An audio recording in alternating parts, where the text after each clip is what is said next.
भगवान की एक शक्ति का नाम है माया। क्या नाम है?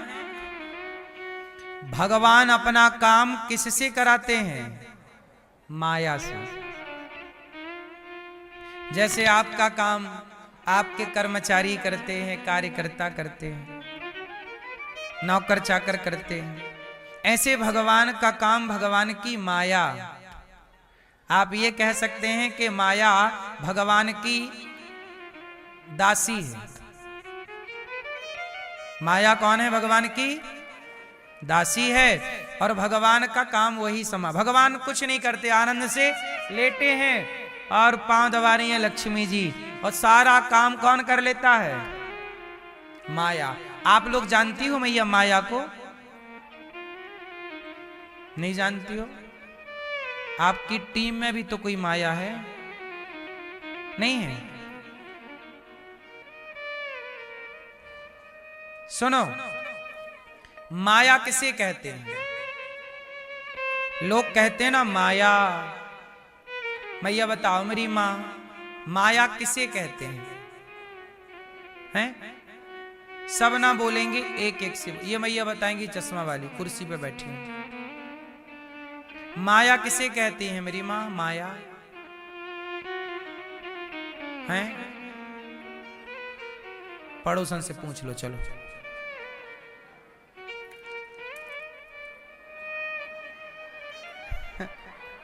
ये माया, ये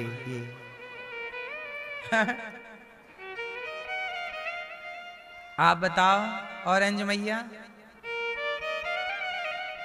हैं? क्या?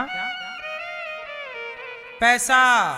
हाँ, कुछ लोग इतनी गलत फहमी में हैं, पैसे को ही माया समझते हैं। सुनो, पैसा भी माया है, पर माया क्या है ये जान लेना बहुत जरूरी है। पैसा भी माया है, पर माया का स्वरूप कुछ और है। जब बताऊंगा तब आपकी समझ में आएगी। आप जानते हो माया? माया आप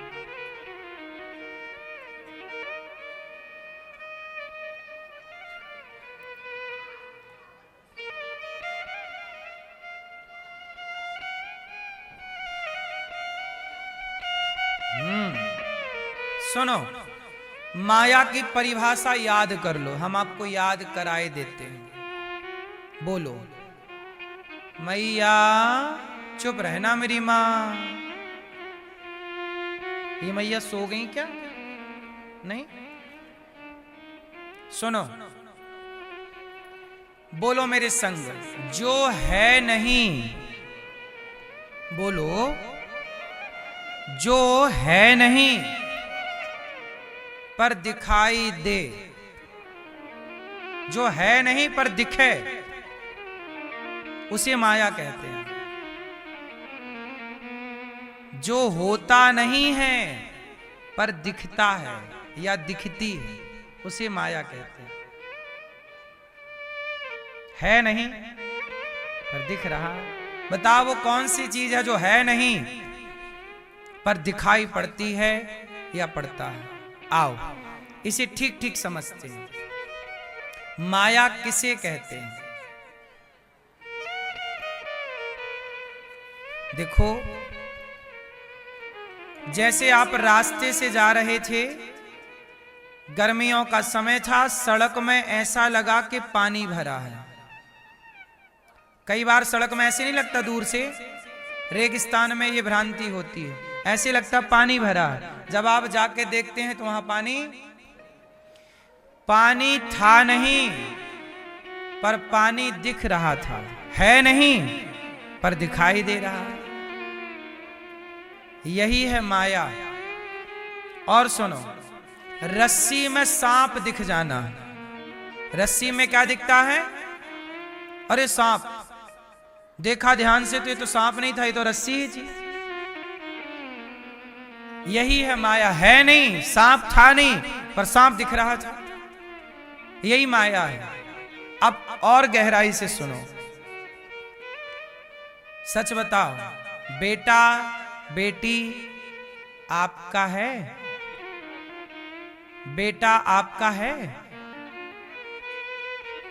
मैया बेटे की आंख आपने लगाई, कान आपने लगाए, पांव आप जोड़ने गए थे, एक भी बाल लगाया हो, रोमा लगाया हो बेटे या बेटी में, तो आप बताओ, उत्तर दो। हे भैया मोबाइल पे माया सर्च कर रहे हो? फिर ये परिभाषाएं ना गूगल के पास है, ना चैट जीटीपी होता है कुछ, जीपीटी, उसके पास भी नहीं है ये व्याख्याएं। सुनो,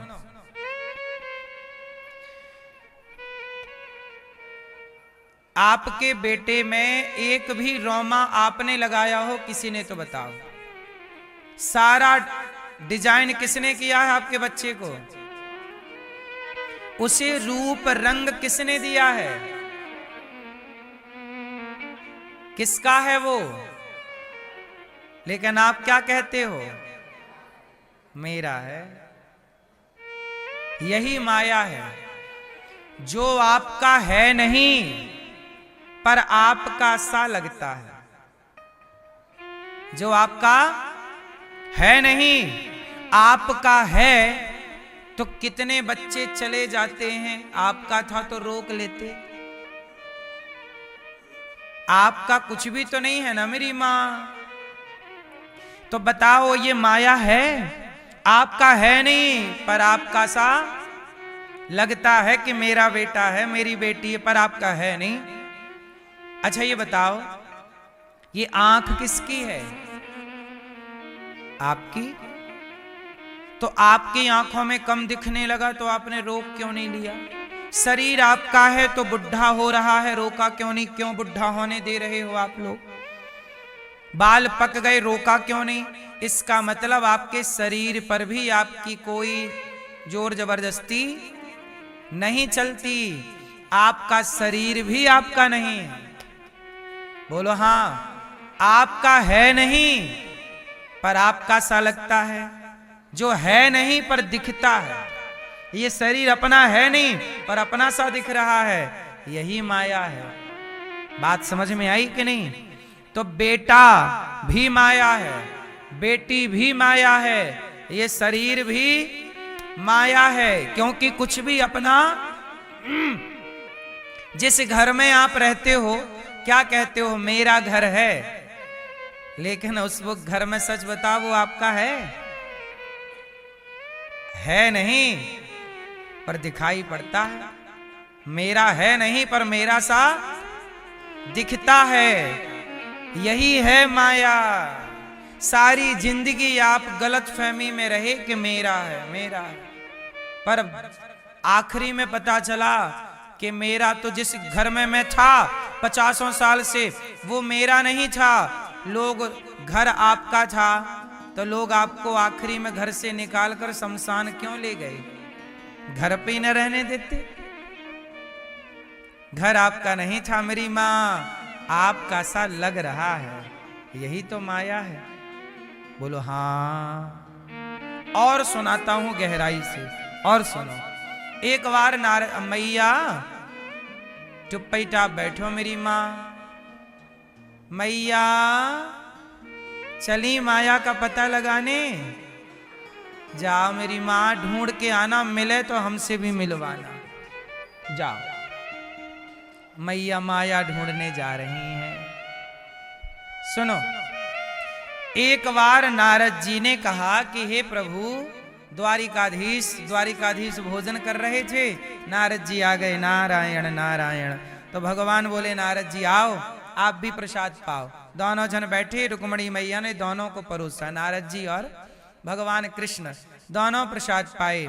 दोनों प्रसाद पाए तो नारद जी बोले भगवान से, हे प्रभु, मैंने सुना है आपकी माया बड़ी प्रबल है, एक बार माया का दर्शन कराओ, क्या होती है ये माया, मैं भी आपकी माया देखना चाहता हूँ।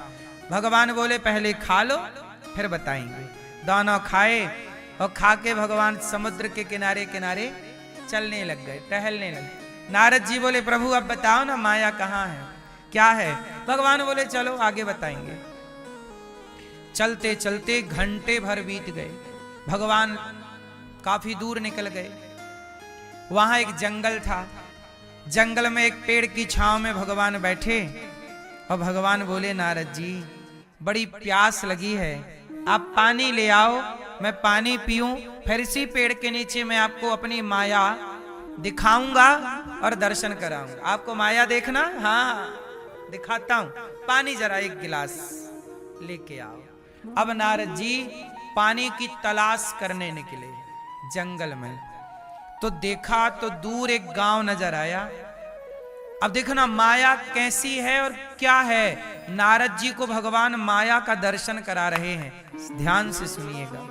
नारद जी गए, एक गांव था, उस गांव में नारद जी पानी की तलाश में पहुंचे। प्यास लगी है ना भगवान को, पानी की तलाश में पहुंचे तो वहां पर कुआं था। उस कुएं में कुछ महिलाएं पानी भर रही थी। नारद जी बोले, देवी पानी मिलेगा? तो जिस महिला, जो स्त्री पानी भर रही थी, कुएं से बाल्टी से निकाल रही थी, उसने नारद जी की ओर पलट कर देखा। तो नारद जी ने जब उस स्त्री को देखा तो वो स्त्री बहुत सुंदर थी। नारद जी उस स्त्री पे मोहित हो गए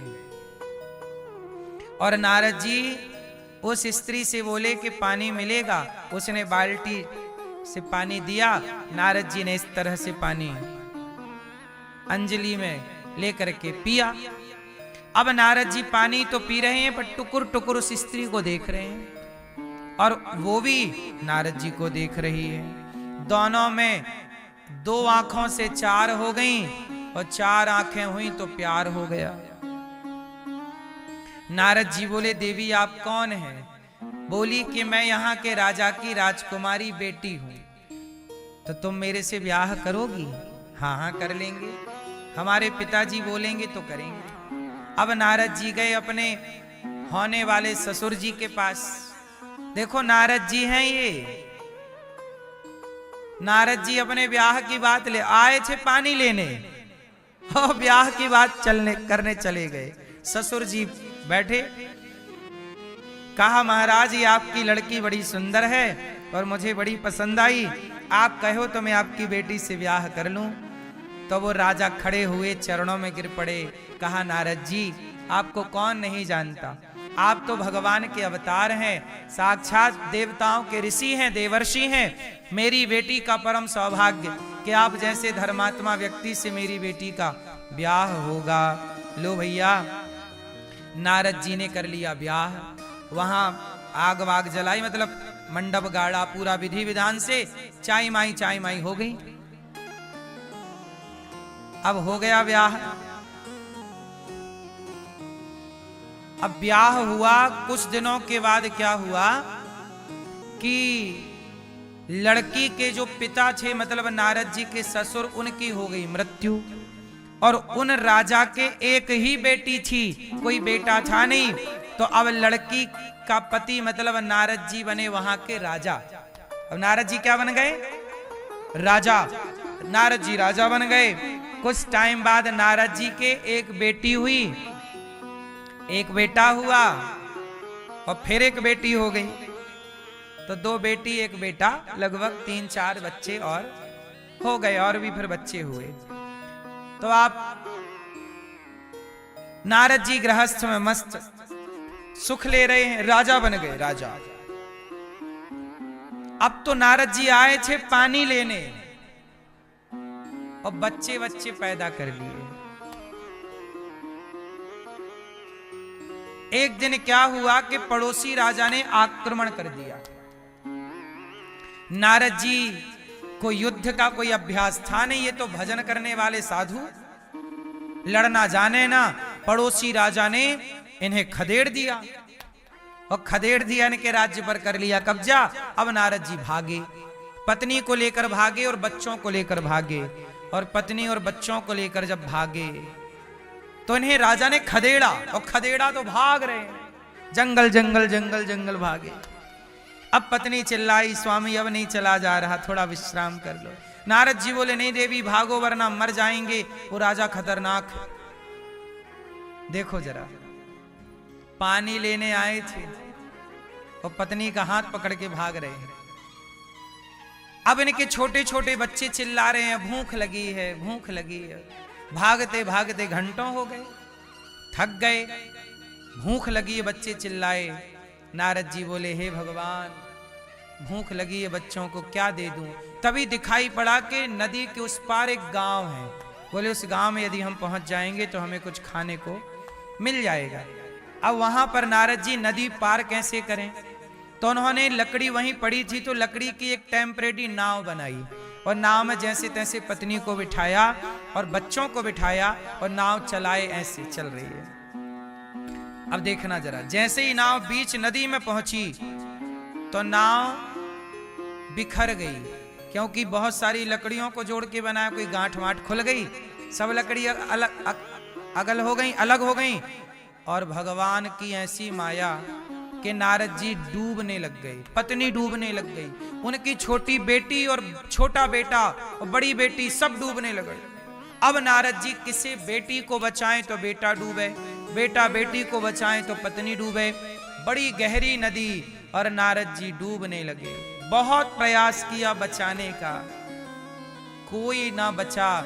नारद जी जैसे तैसे किनारे लगे और किनारे लगकर अपनी पत्नी को डूबते हुए देख रहे, अपनी बेटी और अपने बेटे को डूबते हुए देख रहे। और नारद जी रो रहे, हे भगवान, तू कितना निर्दयी है, क्या बिगाड़ा था मेरे बच्चे ने, तूने मार डाला। जब नारद जी जोर जोर से रोने लगे तब भगवान कृष्ण आए और भगवान कृष्ण बोले, नारद जी पानी मिला? नारद जी बोले, प्रभु पानी? अरे आप मेरे लिए पानी लेने गए थे, मैं 1 घंटे से आपका इंतजार कर रहा हूं। नारद जी बोले, अभी 1 ही घंटा हुआ तो क्या हुआ? नारद जी बोले, प्रभु 1 घंटे में तो मेरा ब्याह यहाँ सब हो गया, वो पत्नी डूब गई, देखो आप बचा लो जरा, जाओ आप बचा के लाओ। भगवान बोले, नारद जी आप तो बाल ब्रह्मचारी हो, आपकी पत्नी कब हो गई? बोले, प्रभु वो डूब गई पानी में। भगवान बोले, पानी में पत्नी नहीं डूबी, यही मेरी माया है। तुम माया देखना चाहते थे, यही मेरी माया। आप क्या थे, क्या हो? आप अपना स्वरूप भूल गए, आप अपने आप को भूल गए। जो आप थे वो आप भूल गए और जो आप नहीं थे उसे आपने सच मान लिया, यही माया है। जो आप हैं वो आप भूल गए और जो आप नहीं हैं, आप किसी के पति नहीं हैं, आप किसी के पिता नहीं हैं, आप वो मान बैठे। सच ये है कि आप देवर्षि नारद हैं, आप नारद हैं ये आप भूल गए और आप किसी के पिता और पति बन गए ये आपको याद है। सच बताऊं, आप ईश्वर के अंश हैं, मैं ईश्वर की संतान हूं, ईश्वर का अंश। मैं भूल गया कि मैं ईश्वर का अंश हूं और मैं जगत में उलझ के जगत के किसी का पति बनकर, किसी का पिता बनकर ये सच मान बैठा हूं कि मैं इसका पिता हूं, इसकी पत्नी हूं, इसका पति हूं, इसका पुत्र हूं। जो झूठ है उसे सच मान लिया और सच क्या है कि हम भगवान के हैं, हम ईश्वर की संतान हैं। हम ये भूल गए और जो गलत है उसे अपना मान लिया, यही माया है। मैया जैसे आप लोग मान बैठी हो कि मैं रामलाल की पत्नी हूं, मैं गणपत की पत्नी हूं, हो वो कुछ नहीं आप।